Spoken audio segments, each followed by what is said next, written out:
En un pequeño pueblo, donde las calles aún llevaban nombres de árboles y flores, vivía un cartero llamado Leo durante 40 años. Su rutina era tan precisa como el reloj de la iglesia. Cada día, sin falta, pasaba frente a la casona de los Álamos, una mansión que permanecía cerrada y silenciosa, como si contuviera un suspiro eterno. Su dueño, el famoso escritor Ernesto Valdés, había muerto en el exilio hacía décadas. La casa era un fantasma, pero para Leo representaba algo más. Un deber inconcluso. Verás, en su bolsa de cuero había una carta que nunca pudo entregar. El matasellos, ya descolorido, marcaba el año 1983. Iba dirigida a una tal Clara Valdés, en la dirección de la casona, pero la casa estaba vacía, y no había remitente. Leo, que nunca aprendió a leer ni a escribir, no podía descifrar su contenido. La guardó en una vieja lata de galletas, un cofre de tesoros personales, donde también escondía su posesión más preciada, a la fotografía de una bebé, la hija que nunca conoció, entregada en adopción el día que nació. Esa lata era su santuario, el hogar de dos misterios que no podía resolver. Lo que Leo ignoraba era que Clara Valdés era real. Era la hija secreta del gran escritor, el fruto de un amor prohibido con la joven lavandera del pueblo. Cuando la dictadura forzó a Ernesto al exilio, supo que tal vez nunca volvería a verla. En un acto desesperado de amor paternal, le escribió esa única carta. En ella, no solo confesaba ser su padre, sino que le legaba toda su fortuna y los derechos de sus obras. Era su testamento, su disculpa y su abrazo final. Pero el destino, caprichoso y a veces cruel, hizo que esa carta se perdiera en el corrupto sistema postal de la época, para finalmente caer en las manos honestas pero analfabetas de Leo.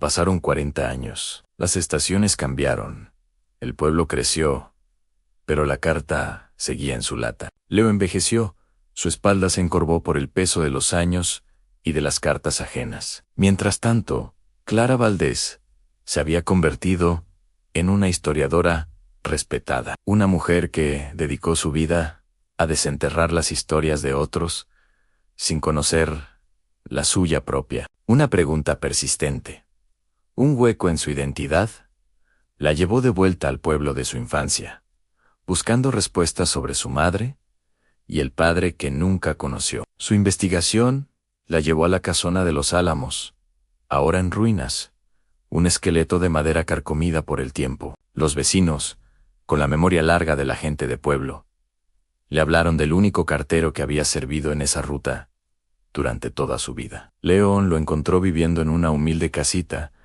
al final de una calle sin asfaltar, rodeado de geranios y recuerdos. Cuando Clara se presentó y pronunció su nombre, «Soy Clara Valdés», el rostro de Leo palideció. Ese nombre lo había escuchado resonar en sus oídos durante 4 décadas. Cada cierto tiempo, le pedía a alguien de confianza que le leyera la carta, con la esperanza de encontrar una pista, una señal que lo guiara hacia su misteriosa destinataria. Nunca entendió las palabras complejas sobre herencias y derechos de autor, pero el nombre Clara se le había grabado en el alma. Con manos que temblaban por la edad y la emoción, Leo fue hasta su cuarto y regresó con la lata de galletas. La abrió y con un cuidado reverencial le entregó el sobre amarillento y frágil. Clara lo tomó, sintiendo el peso de 40 años en sus manos. Abrió la carta y comenzó a leer en voz alta,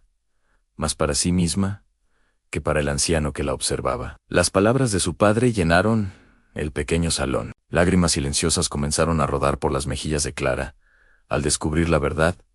Era la hija de un genio literario, la heredera de una fortuna inimaginable. Pero la historia no termina ahí. De hecho, el dinero era la parte menos importante de aquel descubrimiento. Mientras Clara leía, Leo escuchaba, esta vez de verdad, cada una de las frases que durante años solo habían sido un murmullo incomprensible. Y entonces, En un párrafo casi al final, Ernesto Valdés mencionaba algo que hizo que el corazón de Leo se detuviera. El escritor, en su exilio, había fundado un orfanato para niños abandonados, y en una línea, casi como una nota al margen, describía con ternura la fotografía de una niña llamada Luna, que siempre tenía sobre su escritorio. Una pequeña que había sido adoptada por él y su esposa. Era la misma foto, la misma cara de bebé que Leo había atesorado en su lata de galletas durante toda su vida. Luna, susurró Leo.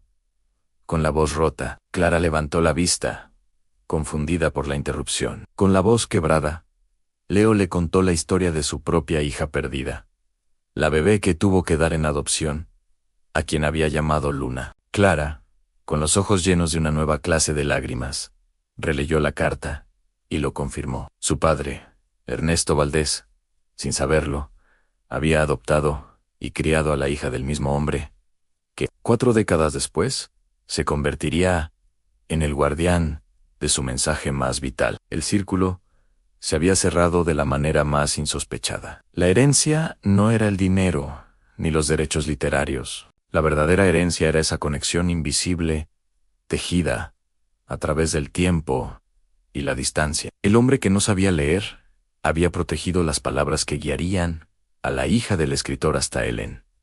Y esas mismas palabras, custodiadas con una lealtad ciega, escondían el destino de la hija que Leo creía haber perdido para siempre. En ese instante, en esa humilde casita, 2 extraños encontraron a sus familias. Descubrieron que a veces las cartas no llegan al destino correcto, sino al destinatario necesario. La vida, en su infinita sabiduría, había unido a 2 almas solitarias a través de un sobre amarillento, porque algunas historias no se escriben para ser leídas, sino para ser guardadas. Y a veces, el mensaje más importante no está en las palabras que contiene una carta, sino en el tiempo y el amor que alguien está dispuesto a invertir para entregarla. El verdadero destino no siempre es llegar a un lugar, sino convertirse en el puente para que otros finalmente se encuentren. Gracias por acompañarnos en esta increíble historia. Si te ha conmovido tanto como a nosotros,